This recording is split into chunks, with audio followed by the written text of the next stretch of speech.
Hey, Matt, Joe, thank you for coming in. Just a remarkable journey you've been on with Viro Nation and before that. And continuing to escalate and grow globally and remarkable in just really amazing ways. So thank you for coming in and sharing your journey with us. Thank you Thank for you. having us. So, my audience is actually quite mixed. There's like scientists and engineers, but there's CEOs and investors in there too. It's a very mixed crowd.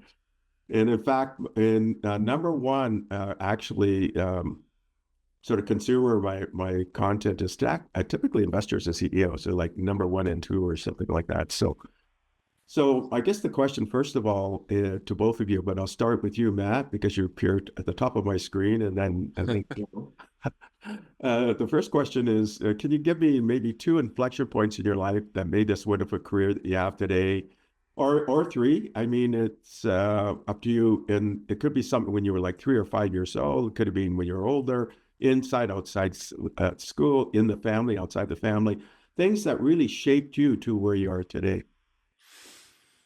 Yeah, I think there was definitely two inflection points I always call upon. One was in high school where I had this delusional reality that I thought I was going to become an athlete.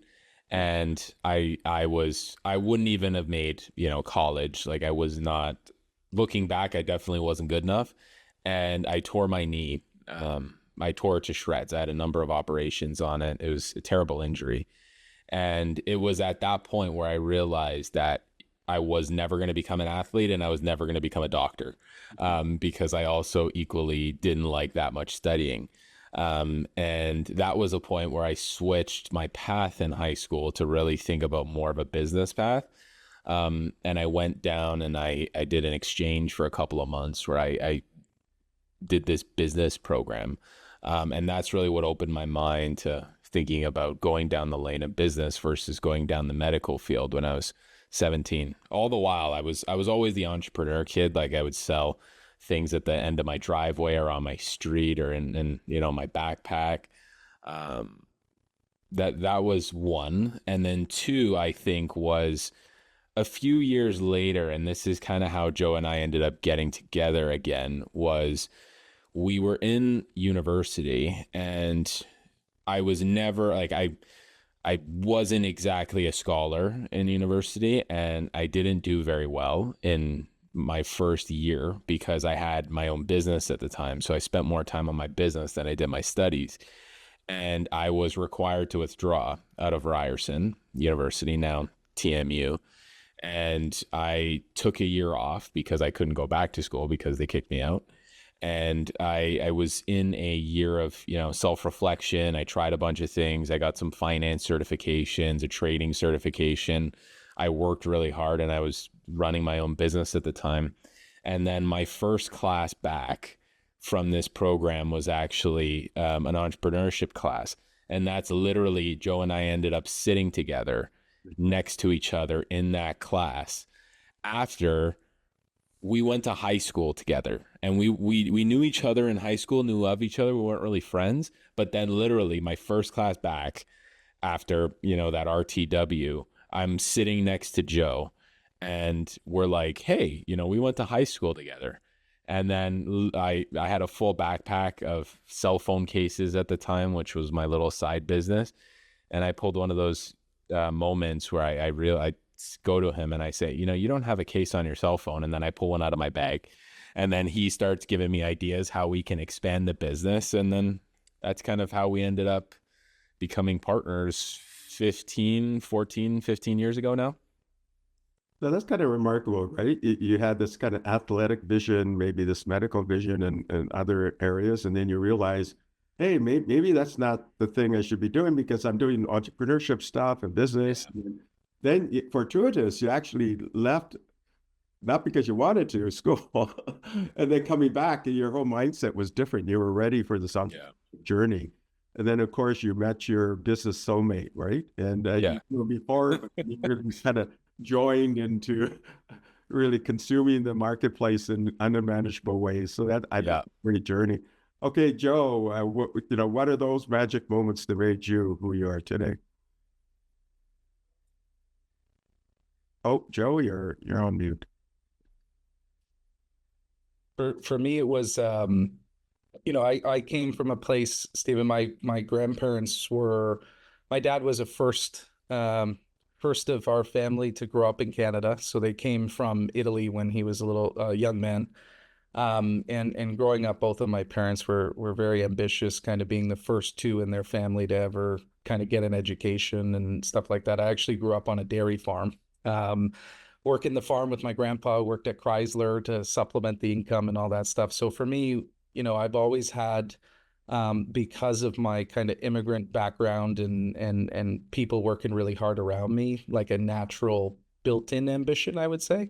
So since I was a young guy, I was always trying to take what, my parents did and kind of go another level. Really try to maintain from, not having access to school, even elementary school, to first in our family to be educated to, and I wanted to create something special. So for me, a big inflection point was, when we were in university, at the tail end of our university career, and Viral Nation started to generate incomes that, for me at the time was extraordinary. And having this moment where I could go to my father, who, was very much one of those kind of old school immigrant dads who, education was everything. And I remember sitting down with him and telling him about the business and telling him where we've gotten to and showing him where it could go. And there was this moment where he kind of acknowledged that what we had created was worth pursuing over school. And that for me was a huge, huge, huge inflection point, because it made me feel like the work that I'd put in and where we had gotten to with the business was significant. And for me to be able to kind of get that blessing was huge. And I think the other inflection point for me has nothing to do with business, Stephen. It's more when I had kids. For me, as a young man, I think I had that distorted view of what value creation was and where happiness was derived. So you had a lot of that. I want to be a mega wealthy person one day. I want to have, boats and cars and all these things that, I think, drives young people. But it wasn't until I had my kids that, all of a sudden my value base shifted completely. And I remember after my first and then my second coming back to work and really having to kind of have this moment of like, why am I here? What am I doing here that's going to drive something that is positive to my family and my kids, because I'm sacrificing that time? And, kind of prior to that, I dealt with a lot of anxiety and a lot of stuff in my personal life. And then having the kids and establishing a new version of what life meant really unlocked something special for me in my professional career, because I started to become a lot more strategic, tactful, understanding what I want, what I don't want. So for me, having kids was a massive unlock for my potential, but also for, what makes me happy and how I drive my business and how I drive my time. And I feel like it's the best kind of thing that's ever happened to me. So those are my kind of two big ones that I think made the largest impact.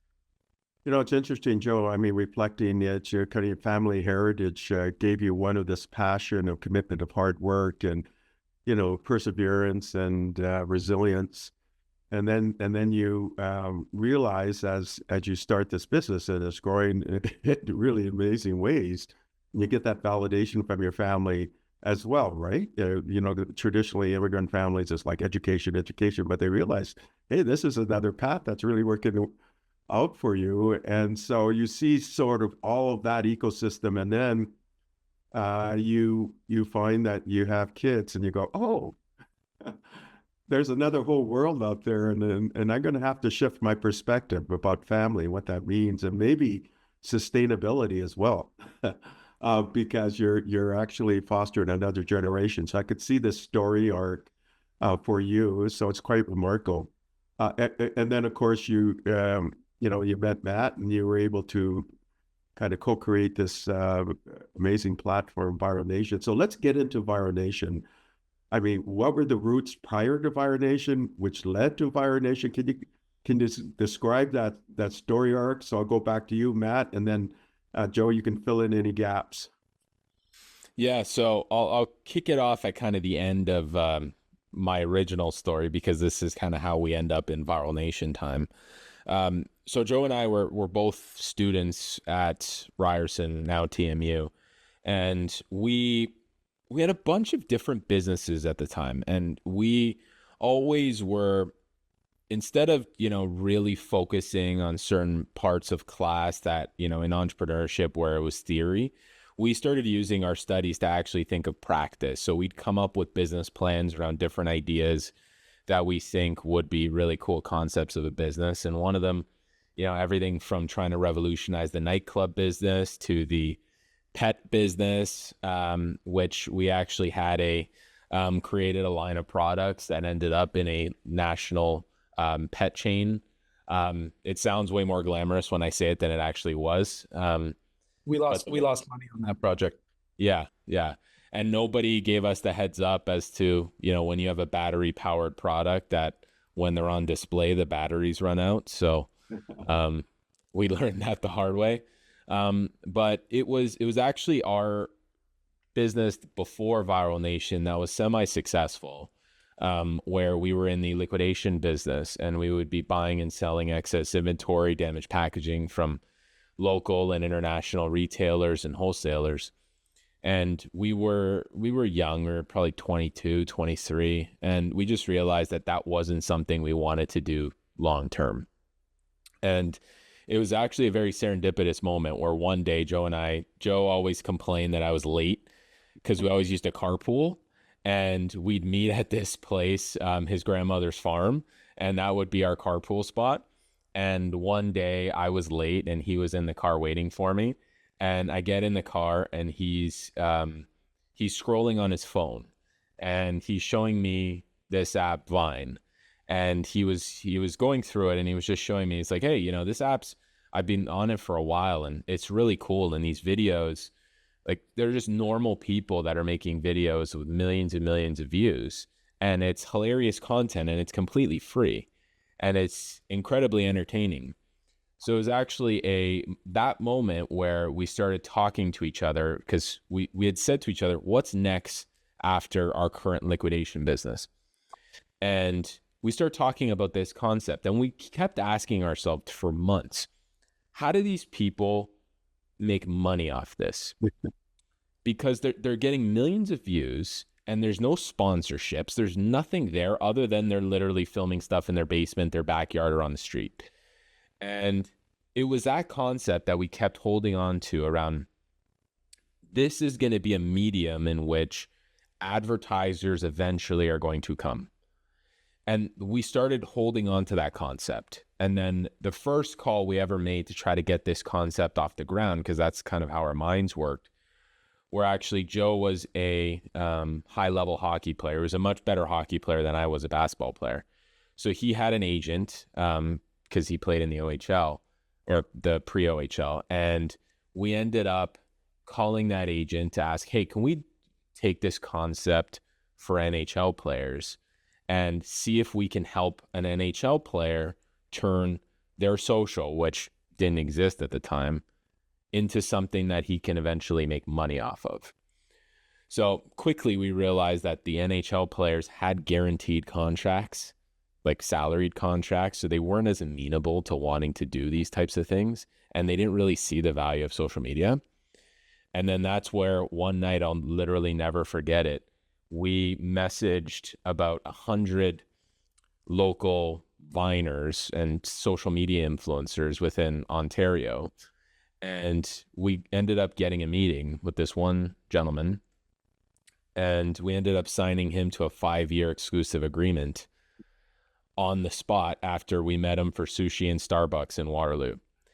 And that gentleman, we transformed his life very quickly, because we called every single marketing avenue in Toronto and see who would be willing to do a sponsorship on social, who would be willing to do a sponsorship. We made that young man $5,000 in his first 30 days of signing with us. And his mother came from Windsor, Ontario to thank us for changing him and his family's life, because they're an immigrant family. They didn't have much, minimum wage workers. Like that literally changed their life.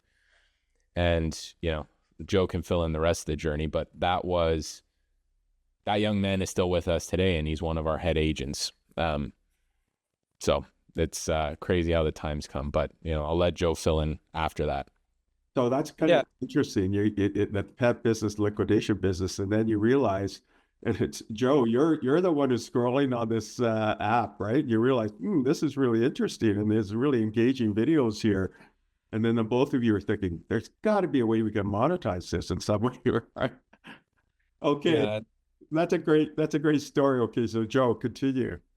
Yeah, so we end up signing that young man, and he gets that deal. And because at the time nobody was monetizing in that way on a platform like that, all of his friends were like, how did that happen? So we created a little bit of a tidal wave from that one deal. I'll never forget that deal. That was Sugar Crisps cereal. I still have the video somewhere. And so we signed 3 or 4 of his buddies who he knew from the industry and started working on their behalf. Those 4 turned into about 12 or 13. That 13 turned into about 30, and off we went. Were these 2 Canadian guys who were helping social media stars or influencers make money. And that was our job for the first year. That's what me and Matt did every day. We wake up every day and we'd message brands, we'd work with them, we'd get their inbounds. We would, started to cultivate what monetization inside of social media meant in, 2013, which was a time where that wasn't really a thing. And then that continued to burgeon on the talent side. And then we kind of got to this point where Viral Nation and Matt and myself were acting as the intermediary between brands, marketing agency, and then us. And because we were one of the only people in the world with domain expertise in these areas, these brands and these agencies would come to us all the time. And Matt and I kind of got together and we decided, hey, why don't we just figure out how to do the marketing component, go directly to the brands. We have the inventory, and let's try to sell the campaigns holistically, because then we can get more of our guys on it. In hindsight, that was the best timing ever, because there was not a lot of companies in the influencer marketing space yet. There was maybe 1 or 2, and they were kind of banging around. There wasn't a lot of action, and Viral Nation was probably one of the first to kind of go in and immediately start drumming up opportunities. So now we had like the talent business and the marketing business, and both of them were growing. Talent was growing at a really incredible speed.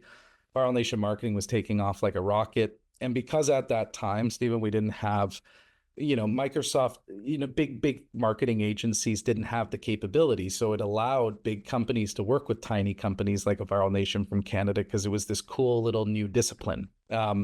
And we were doing, marketing campaigns for Microsoft one week, the next week, a watch company from Switzerland. And, it was interesting because we were getting a lot of opportunities that now in hindsight, I can't believe we even got. So we started to make our name for ourselves in kind of both areas, digital talent representation, working with people who had amassed a following on social media and wanted to monetize it, and then brands who were thinking about how they could better play inside of social media.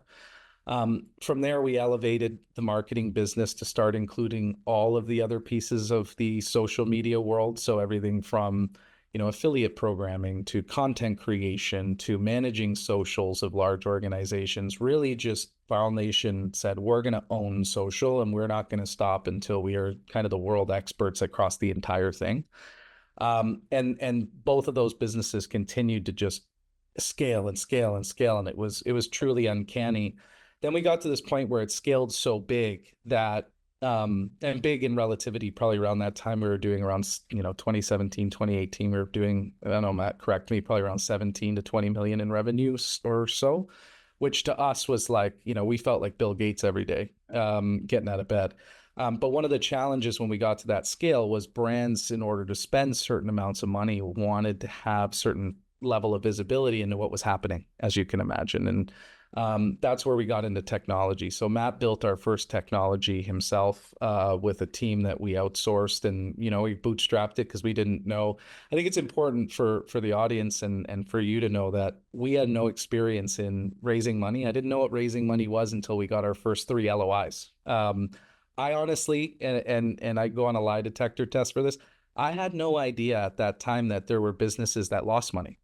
Like, I didn't even know that was a thing. So for us, we were growing and managing the business off the profit we had. And if we had the ability to do it, we did it. And if we didn't do it.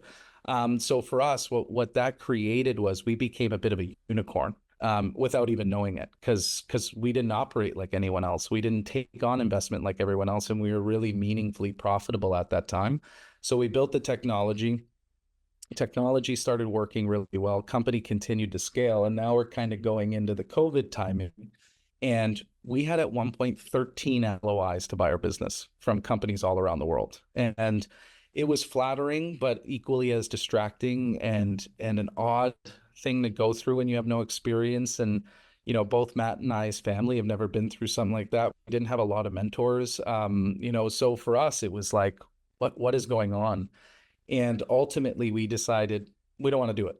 So we got down the path with a couple of them pretty far. And then at the end, it didn't work out. And that was the best thing that ever happened to us, because during COVID, all three of our businesses, technology, marketing, and talent, exploded. So they kept going, and grew and grew and grew and grew. And that's where we met Todd Boley from Eldridge Capital. And he, after knowing we had turned down all those deals, said, listen, I'll do a minority deal with you where you guys can kind of continue to do your thing, but you have the firepower necessary to continue to exfoliate the opportunity. So Matt and I raised a $250 million about 3 years ago, three and a half years ago, and started to implement those investments into technology and growth in the business. If we fast forward to today, Viral Nation Talent Group is the largest talent agency in the world of social creators. They do over 125 million in deal flow through that business, which is pretty extraordinary. But that business is all about how do you help creators. We have about 1,400 creators across 20 different categories. And we help them monetize and run their businesses where they're back end. We help them to basically establish and capitalize the most out of the current opportunity they have. Then you have Viral Nation Marketing Group, which is our biggest company now in terms of size. And those teams basically act as the social media partner to over 70 major brands around the world, ranging from, e.l.f. Cosmetics to Meta, to divisions of Coca-Cola and everybody in between. So it's been an extraordinary run on that side of the business and continues to grow pretty meaningfully. But we basically run all of the social rails for these large enterprises. And then Viral Nation Technology, we kind of split it. It has two sides of it. There's a data side and a security side. The data side of that business basically runs the rails of the other two businesses. So that's where all of our data comes from. That's where all of our reporting comes from. That's where all of our process management is. Think of it as tech-enabled services. We've never been the type to go purely SaaS. We at an enterprise level, we find it's a lot more seamless to be tech-powered than tech-led. So we have technology that backs up the services teams. And then we have a security technology we patented called Viral Nation Secure. And it's the number one technology in the world for doing social media background screening as well as intelligence on social media. So imagine we've built a tool over the last 4 years that enables us to look at every single thing a person's ever posted, said on social media and online, and run deep analytics on that information to be able to derive certain outcomes, whether that be security. I don't want my brand to work with someone who talks about these things, all the way to how are we identifying folks who are natural in a specific environment? So it's a form of social intelligence. So when you look at kind of Viral Nation Group today, from left to right, we have the largest media network of creators in the world that we own and represent, all the way to the security technology on social media and delivery in between. And that's kind of what we've grown up into and what we kind of do. So that's the whole thing from meeting at Ryerson to right now. And it's interesting, Joe, you mentioned your ARR and I guess in your content side, but you said marketing's bigger. But you're a private company. Can you give a ballpark or not? And I understand if you don't. For the total three. Yeah, listen, we're in the multiple hundreds of millions as a business today. It for us really comes down to, our helping the creator economy continue to thrive. One of the things when me and Matt started, like, I'll be very transparent with you, me and him used to chest bump each other in the hallway if we got a kid a $7,000 deal. Me and Matt are not your typical entrepreneurs by any means. We are the most normal two guys in the world sitting in this position. And, money, fame, the success stuff, all this stuff, it really has made no impact to how we operate. So for me and Matt, very similar to in 2013 as it is right now, Stephen, is we want to do everything in our power to help the creator economy and this new generation of folks through these chapters, because they're truly incredible. We have, to give you context, our talent division does more global views every single month than all of media in the world combined, right? Like we have young men and young women who are affecting 25 to 30 million Americans a week. So we really see this creator space and the social space as an adaptation to media. We don't see it as, this creative thing for kids. We don't see it as a bump in the road or some new trend. What we're really identified and what we really stick to as a team is this idea that modern media used to be controlled by 7 organizations, and everything you saw was generally coming from one of those 7. All creators are is the people's media. They are just people who other people follow and engage with in supplement to watching what was here before. So when you look at someone who, we have who gets more views than the Super Bowl, this is where we think, for a Canadian pun, the puck is going, and we're really working hard to build the rails and the establishment necessary for social to kind of reach its true potential in terms of monetization. And that's, outside of revenue and EBITDA and all the stuff we deal with every day, that is the kind of the critical journey we're on and the critical kind of mission we're trying to foster. Regardless if it's us, one of our competitors, we're really friendly with our competitors because they're also helping in that design. We just really want to be a part of this thing. And I'll go to Matt next, but you're so digitally enabled, so your gross margins would be very good. I can imagine. So Matt, earlier on, Joe talked about you're the one who kind of led the technology enablement to outsource. Can you talk about what that felt like and what sort of technology you used and how you grew that? Yeah, I think, Stephen, the way we always thought about it was I was out of the two of us, we always had natural skills as partners. I always liked more technically challenging things. So I never coded a line of code in my entire life. The most I had ever done was a Wix website or a WordPress website. Like I've never done anything overly sophisticated. But I think the way we approached that original technology build was thinking of it like a typical project where we had very clear business problems we wanted to solve. And the way we thought about it was there's a number of technologies in the market that doing different things for us as a business, but there wasn't a unified system that can help power Viral Nation as a business. So when we built the technology, it was really an approach of how can we build something that can help power Viral Nation and then deliver great value to its clients. So we initially did it by, literally drawing on multiple whiteboards what we needed to solve, the workflows we needed to solve, how our customers would interact with us, what challenges we would need to solve as a business. And then when we eventually built the first version of what was called InfluSoft was truly a byproduct of how do we solve our customers and our own business challenges. And then everyone that came into it really thought, the feedback was amazing because they said, this product is meant to solve a problem. And it is a problem in which no one is truly solving today because it was a very bifurcated world of, talent software, marketing software, security software. Like it was all over the place.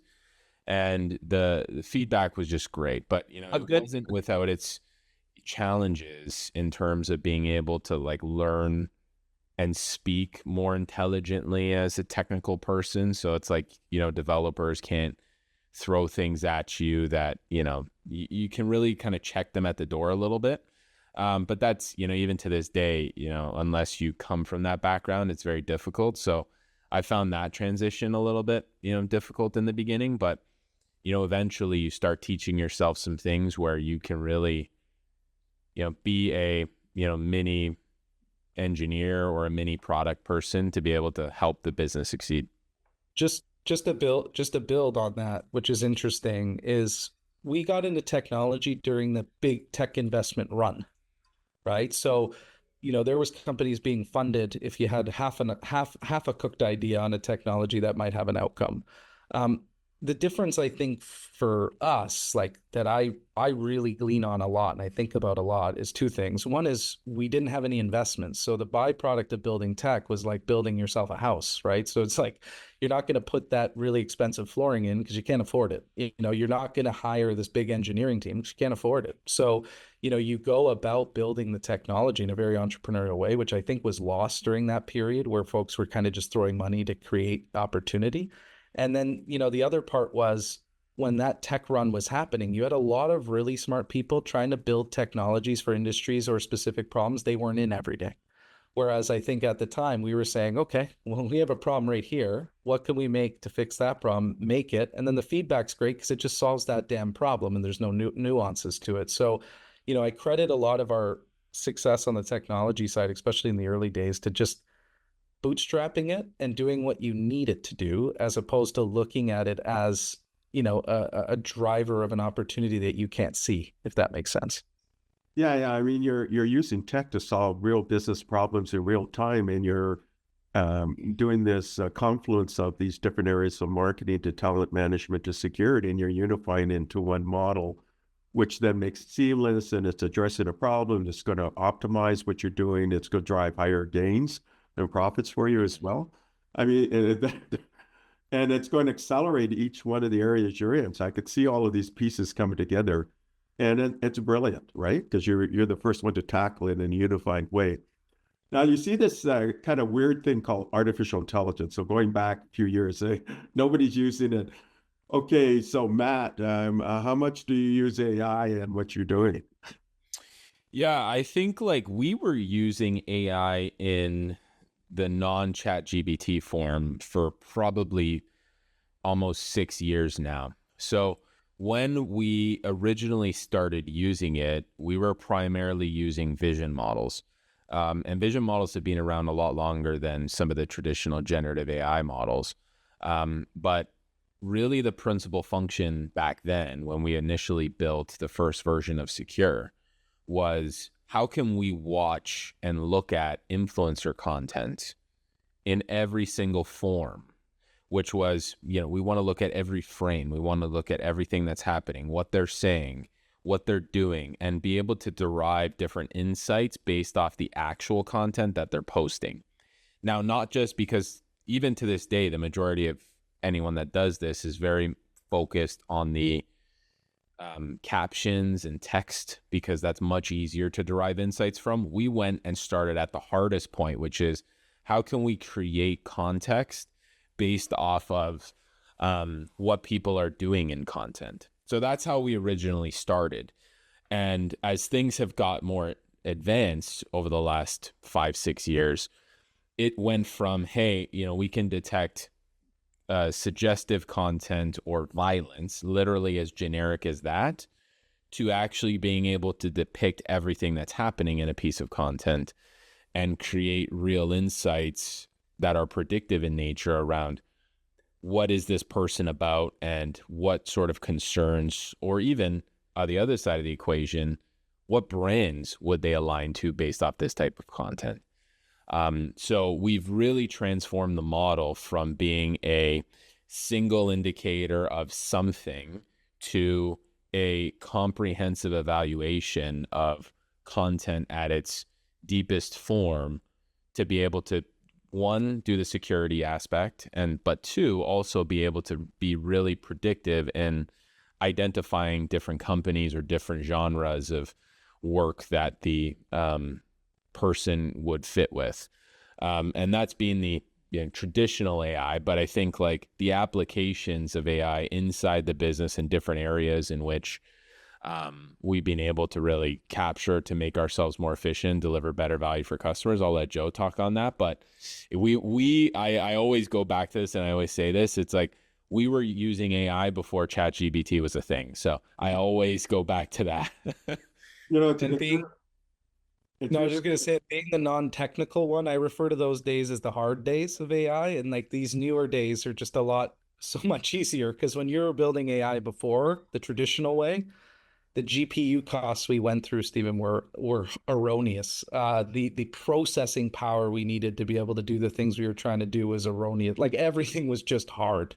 And then when that revolution kind of snapped into effect in the chat GPTs and the Geminis and those guys started to roll out, then we knew that, you know, it was special what we were doing because, you know, for instance, Stephen, we got to do a partnership with Gemini. So Gemini backs a portion of Viral Nation's entire AI database and how we run our technologies. And we were able to do that because we had 4 years under our belt of doing it the hard way. So going into that environment and being able to scale, we were really unique, and they were kind of really rampant to do the partnership with us. And it's something that's become really cool. So those kind of pieces really helped us to be able to take what we were trying to do in an efficient manner and brought it to a place where it was commercialized, could be commercialized and could be profitable. And that was really special, was being able to kind of go through that transition with these companies going through theirs and be at a much farther ahead spot than a lot of others.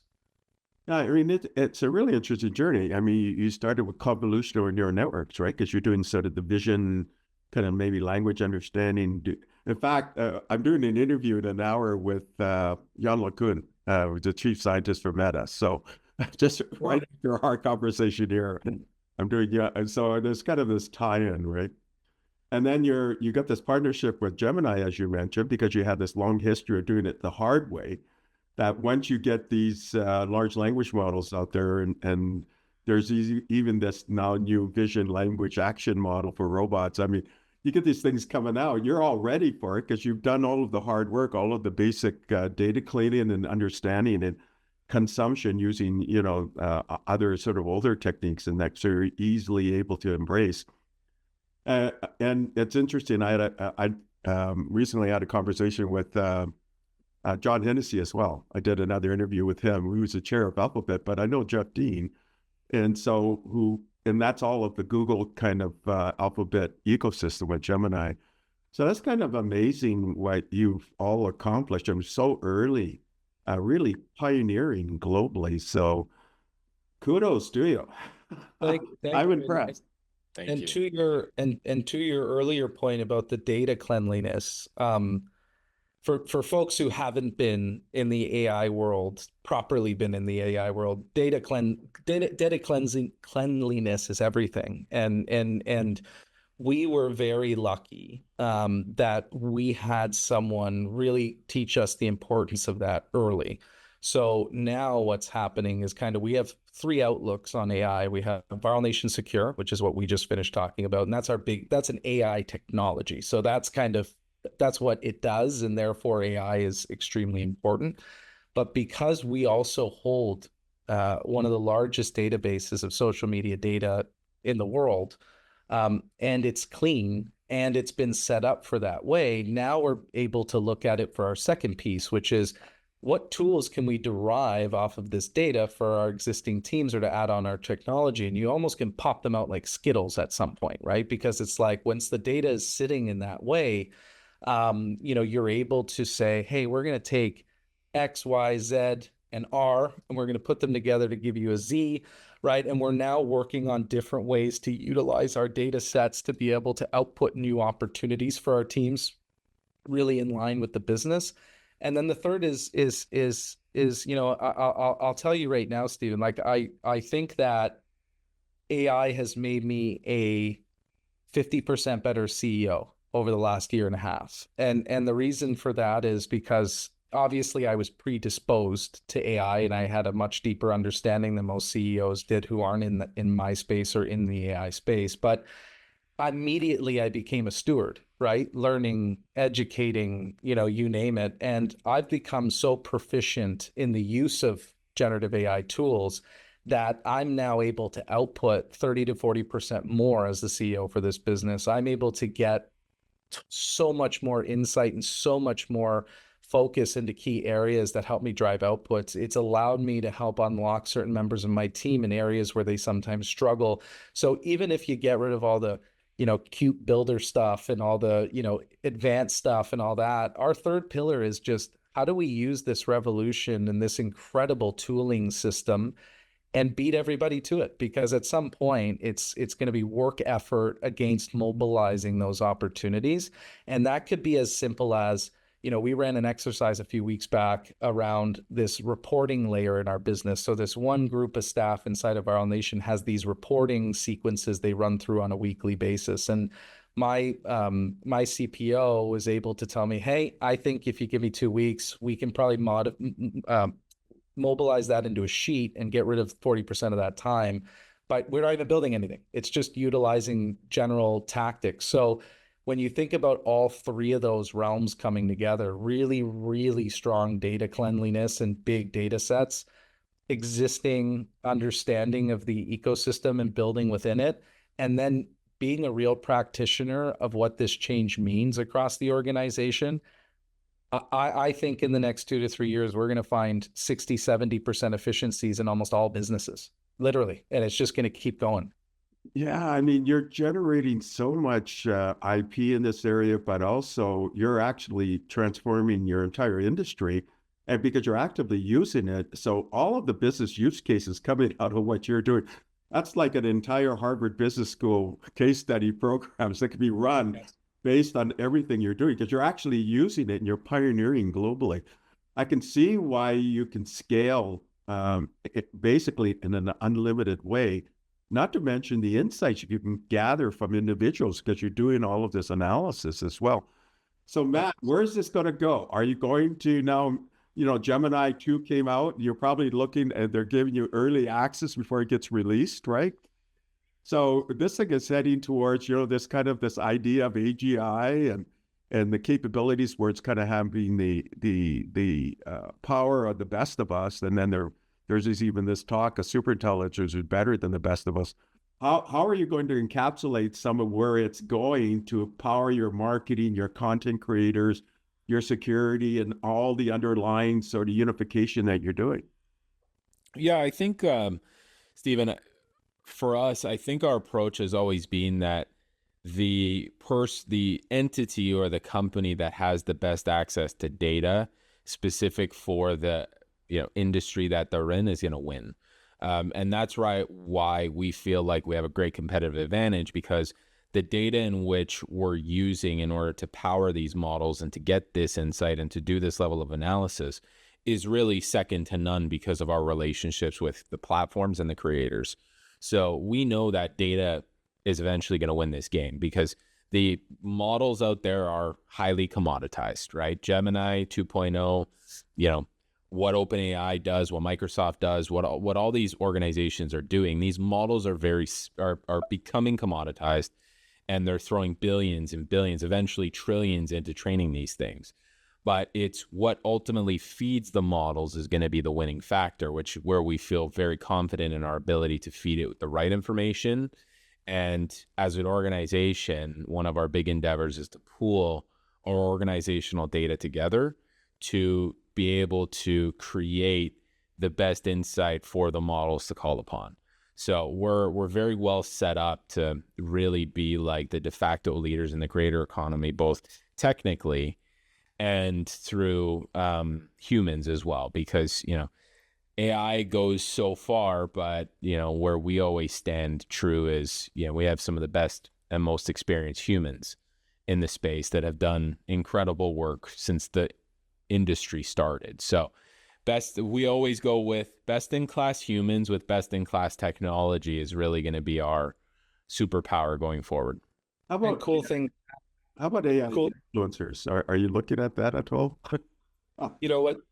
So we of course we've looked at it and stuff. The issue that we have is I think Matt and I land on the side of human preservation, in the sense that what makes social media influencers and social media so powerful is the fact that it's not coming from big establishment. It's not coming from, there's a trust factor. It's folks can relate to it. That's the beauty of the machine. So Matt and I are generally skeptics of things that start to mold with people's understanding of the truth, or is the content I'm getting real? Because our fear is that, imagine, of the hundreds of millions of consumers who go on YouTube every day, if there was a bug that got stuck in their back of their head that made them question the validity of that content over and over, and it became something that became prevalent, that channel would hurt very dramatically. So we also want to be stewards of the human benefit of what makes the thing beautiful and not pull from that.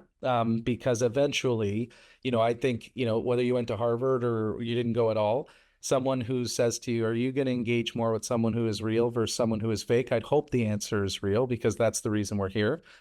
So we've been a little bit more on the side of keeping that human engagement where it's the most meaningful, and finding everything around it you can to expedite it, make it better, make it more monetizable, et cetera, but don't play with the nucleus that makes it so incredible, which is where I believe, that stuff starts to encroach on quite materially. It's amazing. I can see why you are the best of the marketplace, right? It will continue because you have the ability to scale in unlimited ways. You're embracing all the elements by keeping it human centric. We're down to our last few minutes, so let's do now our sort of last questions here. Is there any area that we haven't covered yet that you want to talk about? And then last, what would be your recommendations to the audience? So first I'll go to Matt again, and then I'll go to Joe. I don't think that there's been any areas we haven't covered. I think like this industry that we're in is poised consistently for really exponential growth. And then, the brands that haven't been able to think of this and the creator economy as a core part of their marketing mix are eventually they're not, they're a little bit late to the game now, but I think like there's still tremendous opportunity, because the power of social is not just rooted in influencers and creators. Ultimately, I think one of the things that brands don't realize is brands have the ability to become creators themselves. And there's a ton of opportunity for brands to really establish the brand as its own social persona that goes sometimes even further than influencers can. So I think like for any brand or anyone within a brand watching this, I think like that's an area where it's often, not really looked upon. But, if you have the right strategic partner, agency, or even internal team, thinking of the brand as an influencer is a great catalyst for growth. And yeah, I think like if anyone has any questions about the space, just wants to talk about it, feel free to reach out to us anytime. Yeah, you got your arms outstretched and say, come on board. Okay, and then for you, Joe, you're going to close it out. Any areas we missed that you want to talk about, and then your final recommendations to the audience. No, I think just personally, Stephen, one of my biggest initiatives is helping to make sure that young people are safe on social media. So I'd love to, just give a couple cents on that. Being a father of three and someone who's as involved in social media and as successful in social media as we are, we have a very different vantage point than a lot of other parents do in this area. And what I would use this opportunity you're giving me here to say is making sure that young people are extremely, extremely well balanced on social media, that you have as a parent complete purview of their use of social media. Social media, in my opinion, Stephen, is the most dangerous, potential new thing for young people that exists. And, that ranges from 8-year-olds and, babies watching YouTube videos all the way to, teenagers and folks prior to becoming an adult. And I think that it's a critical importance for parents to really, really, really make sure that they're putting their best foot forward to make sure their kids are safe and utilizing social and online tools to put them in the best position possible. And I've, in my position, seen a lot of things, and, not enough parents are taking that as seriously as I think they should. And, from a Viral Nation perspective and a social perspective, listen, for me, it's as easy as the entire world is migrating from a media-led world to a social media-led world.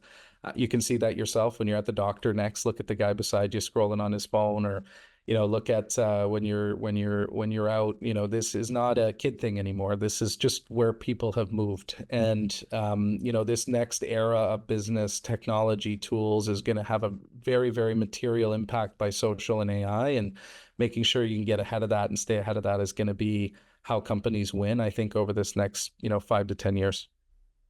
Both Joe, you and Matt, you built really the premier platform capabilities, communities, and more with Viral Nation. Just really remarkable, your journey, and continuing to scale. And you're embracing the world, but you're also embracing good, right? Tech for good, or engagement for good, to leave a positive impact on the world. I want to thank you both for coming in. I really enjoyed this conversation with both of you. So I'll just both of you, one closing comment, and then the interview is over. So thank you again for coming in. Thank you so much for having us, Stephen. It's much appreciated. Thank you, sir. It's been a fun conversation. Thank you for listening to the Brand Called You videocast and podcast, a platform that brings you knowledge, experience, and wisdom of hundreds of successful individuals from around the world.